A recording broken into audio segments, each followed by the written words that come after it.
Sir কয় aunty ধরেন আমার কাটতে লাইছে আমি কি আর কাটতে লাইছে আমার ভূতের আবার ডাক দিছে আলামিন দরজাটা খোল নতুন একটা বিলেট নিয়ে আসাইরা আমার বেলা লজের সুন্দর একবারে মনে করেন পোজ দিয়া কাটতে লাইছে কাটতে সাইরা আপনি গেট লাগাই দিতে বাইরেটা বুঝতে পারেন ওর আগে যে বউ আছে ওটার সাথে কথা বলে দেখা করে ওটারই এখন আনবো। 6 নভেম্বর রবিবার মধ্যরাত স্বামী স্ত্রী দুজনেই ঘুমিয়েছিলেন। বাড়ির অন্য সদস্যরাও তখন গভীর ঘুমে আচ্ছন্ন। হঠাৎ ঘুমন্ত স্বামী আকাশের গোপনাঙ্গ বিচ্ছিন্নের উদ্দেশ্যে ধারালো ব্লেড দিয়ে গুরুতর আঘাত করেন তার স্ত্রী। মুহূর্তেই ভুক্তভোগীর চিৎকারে বাড়ির লোকজন ছুটে আসে। গাজীপুরের পুবাইলে স্বামীর পরক্রিয়া সম্পর্কের সন্দেহের জেরে স্ত্রী তার ঘুমন্ত স্বামীর পুরুষাঙ্গ কেটে ফেলেছে। সেটি সম্পর্কে বিস্তারিত আমরা জানবো মারুফ হায়দার ভাইয়া থেকে, এবং আপনাদের সাথে রয়েছে আমি স্নিগ্ধা আখি। জি মারুফ হায়দার ভাইয়া, ধন্যবাদ আখি আপনাকে এবং আপনার মাধ্যমে নতুন সময় সকল অডিয়েন্সকে। আমরা যে সমসাময়িক বিষয় নিয়ে আলোচনা করে থাকি তার একটি অংশ, সেটা হচ্ছে মোবাইলের জয়নগরে ঘটে যাওয়া একটি ঘটনা। আকাশ মিম নামে একটি দম্পতি, তাদের বিয়ে হয়েছে রিসেন্টলি, বেশি একটা সময় নেই। মিমের বাড়ি হচ্ছে টাঙ্গাইলের নগরপুরে, আর আকাশের বাড়ি হচ্ছে ওইখানে স্থানীয় বাসিন্দা। তো তারা এর আগে আকাশের একটি পূর্বের প্রথম স্ত্রী ছিল, সেটা তাদের এক পর্যায়ে তাদের ডিভোর্স হয়ে যায়। তো সেই স্ত্রীর সাথে আকাশের দেখা হয়। সেই দেখা নিয়েই আকাশ এবং মিম দম্পতির মধ্যে ঝগড়া বেঁধে যায়। যেই ঝগড়াটি সারা রাত ব্যাপী হতে থাকে। এক পর্যায়ে আকাশ মিম ঝগড়া করতে করতে আকাশ ঘুমিয়ে যায়। মিম তখন বাজার থেকে আগে থেকেই পূর্বে থেকে কেনা একটি 2 টাকার ব্লেড, সেটা দিয়ে আকাশের গোপন অঙ্গ কেটে ফেলায়। তার মানে আপনি বলতে চাচ্ছেন যে মিমের আগে থেকেই পূর্ব প্রস্তুতি ছিল যে সে তার স্বামীর সাথে এরকম ঘটনাটি ঘটাবে, যার জন্য সে প্রস্তুতি স্বরূপ আগে একটি ব্লেড এনে রেখেছিলেন। হ্যাঁ, এটাই মূলত ঘটনা।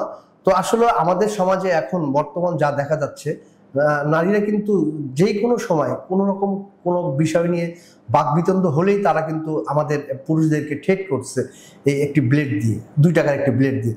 দেখুন, এটা শুধু এই পেশার না, প্রত্যেকটা স্তরের নারী এবং পুরুষের মধ্যে ঝগড়া হলেই কিন্তু নারীরা এখন এই ভয়গুলি দেখাচ্ছে। দেখুন, পুরুষের কিন্তু বর্তমান আমাদের দেশে পুরুষদের কোনো মামলা করার, নারীর বিরুদ্ধে পুরুষ নির্যাতন কোনো মামলার বিধান নেই। আপনার সাথে আমি একটা কথায় একমত হব, সেটা হচ্ছে যে এই যে বর্তমান সমাজে আসলেই কিন্তু আমরা ওইভাবে দেখি না যে পুরুষ নির্যাতনের কোনো আইন আছে, এবং সেই কারণে কিন্তু পুরুষরা যে নির্যাতনের শিকার হচ্ছে না সেটা কিন্তু না। অনেক ক্ষেত্রে হয় যে তারা সম্মানের খাতিরে হয়তো বলে না, আবার অনেক ক্ষেত্রে হচ্ছে যে আসলে এটার কোনো প্রতিকার পাবে না বলেই হয়তো বলে না। আমরা কিন্তু টিভি বা মোবাইল পত্রিকা, পেপার পত্রিকা খুললে এরকম মানে ঘটনা ইদানিং দেখতে পাই। সম্প্রতি আমরা বিভিন্ন ফেসবুক, মোবাইলে, আমরা সোশ্যাল মিডিয়া দেখতে পারি এই রকমের ঘটনা ঘটে যাচ্ছে।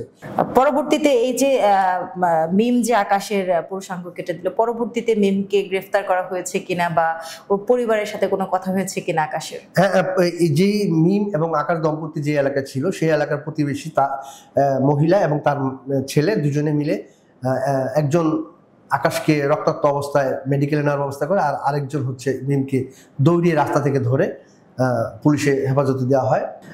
তখন আর কি এলাকাবাসী জানাজানি হয়। এই যে আকাশ, ওনার বর্তমান শারীরিক অবস্থা কেমন বা উনি এখন কি পর্যায়ে আছেন?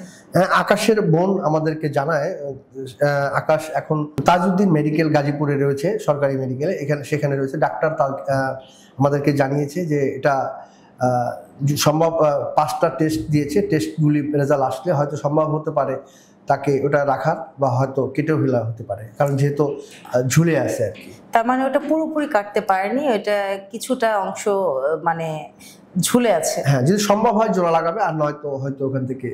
একটা বিষয় জানার ছিল যে এই যে এরকম একটি ঘটনা ঘটলো, এই বিষয়ে কোনো মামলা হয়েছে কিনা বা আইনগত কোনো ব্যবস্থা নিয়েছে কিনা, এই ব্যাপারে স্থানীয় পুবাইল থানার সাথে কোনো কথা হয়েছে? হ্যাঁ, এই বিষয়ে পুবাইল থানার এসআই নাজমুল যে মামলাটাকে রুজু করেছে আর কি, তার সাথে কথা হয়। সে আমাদেরকে জানায় যে আমরা আসামিকে আমাদের হেফাজতে নিয়েছি, আর যেহেতু চিকিৎসাধীন রয়েছেন ভিকটিম, মানে যে আহত হয়েছেন, সে মেডিকেলে রয়েছেন, তার চিকিৎসার কার্যক্রম চলতেছে। এরপর সে মামলা অবশ্য একটি হয়েছে, তার বোন করেছে। জি, ধন্যবাদ মারুফ হায়দার ভাইয়া। ধন্যবাদ দর্শক।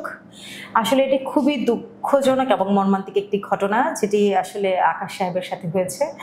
তো আমরা এই বিষয়ে একটি জানতে পারলাম যে এই বিষয়ে মিমকে গ্রেফতার করা হয়েছে এবং তার বিরুদ্ধে একটি মামলাও হয়েছে। পরবর্তীতে এই মামলার ঘটনা কোন দিকে যায় সেটি আমরা জেনে আপনাদের সামনে অবশ্যই নিয়ে হাজির হব। ততদিন পর্যন্ত ভালো থাকুন, সুস্থ থাকুন। আল্লাহ হাফেজ।